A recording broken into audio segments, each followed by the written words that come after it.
So being excluded, I suppose there were public health reasons for excluding the lepers or whatever they exactly were, whatever the disease was, from the community. They had to, if you read Leviticus, as we had the first reading, they had to stay outside the community, wear torn clothes, ruffled hair, and then shout, "Unclean, unclean," when anybody drew near. Well, we don't have that kind of expediency or cruelty today, or do we? Whom are we excluding? Now, the second reading, short as it is, reminds us of what our ideal should be in our behavior and in our attitude. Paul says he tries to please everyone in everything. Greeks, Jews, whatever. Becoming all things to all people, as he says elsewhere. Do we try to become all things to all people? All people? And he concludes by saying, "Be imitators of me as I am of Christ." Which is the whole point. The imitation of Christ, well, that's what we should be doing. As you know, there's a whole treatise called that from the Middle Ages. But the whole point is we should be other Christs in the world. It should be his spirit and his heart that are working through us. So we should behave as he did, as he does still in the world. So let's look more closely at exactly what he does in the gospel today, which is very powerful. He is confronted, the leper goes right up to him and kneels down, doesn't keep his distance. So the first thing Jesus could have done would be say, "Hey, get out, keep your distance." Jesus never says to anybody, "Keep your distance." To nobody. Do we? Keep your distance. So that's the first thing. "Lord, if you will, you can make me clean." And Jesus is moved with pity. This word, splanknistes in Greek, comes up all the time in the Gospels to describe Jesus' reaction to the crowd, the hungry crowd, the lost people, the ill, the infirm, the distressed, the possessed. And we're possessed in all sorts of ways today. Splanknistes in Greek splankna means viscera, entrails, intestines. In other words, it means Jesus feels it in his gut. He's moved with pity, not just in some abstract or divine way, but in a deeply human way. By virtue of his own humanity, perfected and not suppressed by his divinity, he feels all the more deeply, literally deeply, the suffering of the world and of each individual person who needs the help. So is that our reaction? Do we feel in our gut the distress of the world and of the individuals around us who need our help? It's the beatitude, blessed are they who mourn, who feel the pain of the world. Or would we just rather not be bothered? We have problems of our own.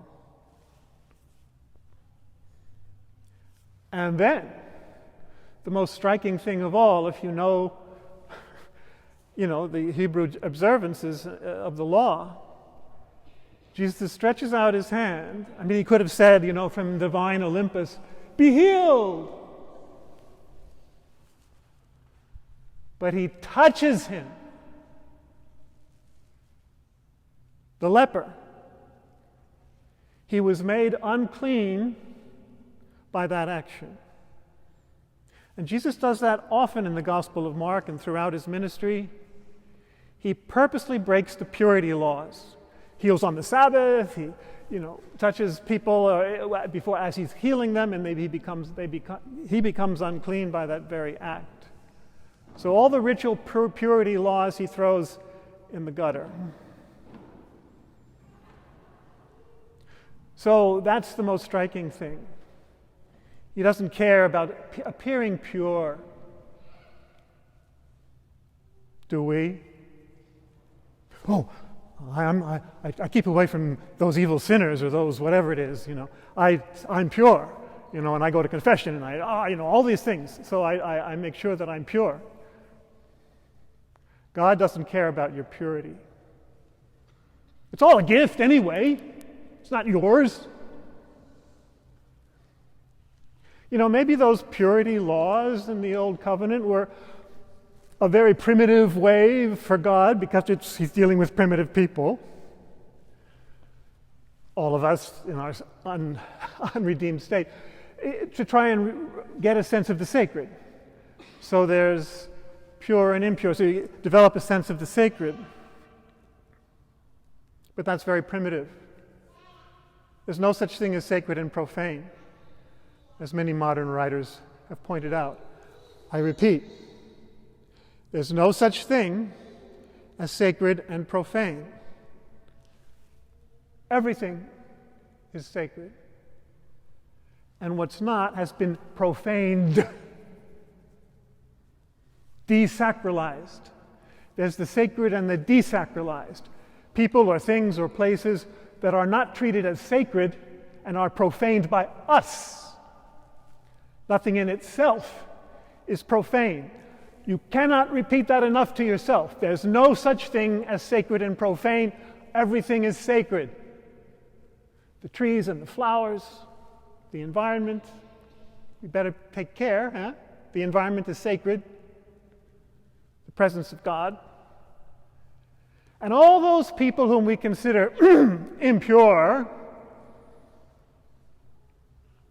are sacred. If we're to be imitators of Christ, we need to stretch out our hand and be touched by them in our gut and touch them. Maybe even physically with a hand on the shoulder or something to show that they're not alone. They're not impure. They're not separate out. So there are not too many lepers, in that ancient sense walking around. But how many others are there? Fill in the blank for yourself. 30, 40 years ago, it was often said that AIDS was the new leprosy. Look at the way we mistreated victims of AIDS in the 80s, pretending they weren't even there. But bring it up to contemporary times. Who are the impure that we think are profane, that Jesus considers to be sacred? How about members of the LGBTQ community? Gender non-binaries? How about immigrants? We want to close our doors, lest our blood be, profaned, right? As some of them are saying ridiculously. What about different races? Blacks still oppressed in all sorts of ways in our communities. Republicans.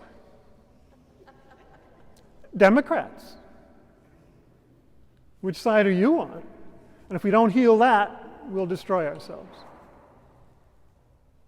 And there's not so many people in their little bubbles are saying so stupidly and horribly and dangerously, oh, there's a vast conspiracy. These are the devil's servants. This is insane. We're all sacred. We're all brothers and sisters. No one is excluded.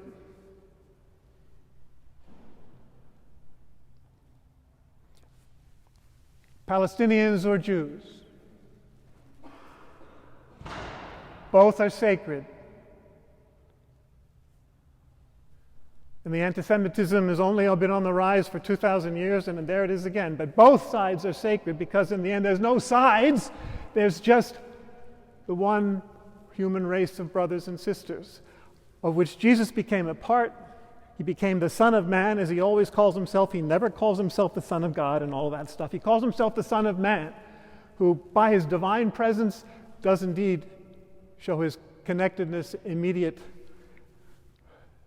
touching of our humanity. So we need to do the same. Maybe the impure person is someone in your own family whom you've been quarreling with for 20 years. Whatever it is, whoever it is, they're sacred. There's no such thing as impure.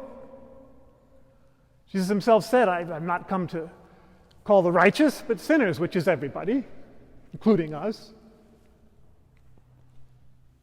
The only people he gets angry with in the gospel are the ones who think they're righteous and better than everybody else. There are loads of those people around, maybe us. I'm righteous and I'm better than those people. Grow up spiritually. God calls us to be imitators of Christ, who was the Son of Man. Every man and every woman is included in that, including the whole cosmos. Everyone and everything is sacred, including us, by the way. Maybe the reason we exclude and hate people is because deep down we kind of exclude and hate ourselves for whatever reason. I'm not pretty enough, I'm not rich enough, I'm not young enough, whatever it is. So we have to cure that first. Recognize that Jesus touches us in compassion and love so that we can reach out, transformed in him, in compassion and love to everyone else. So if we want our world to survive, our church to survive, our country to survive, as we begin this Lent, we have to look and ask ourselves, whom do I consider and treat as impure? How must I learn to see them, as Christ does, as sacred?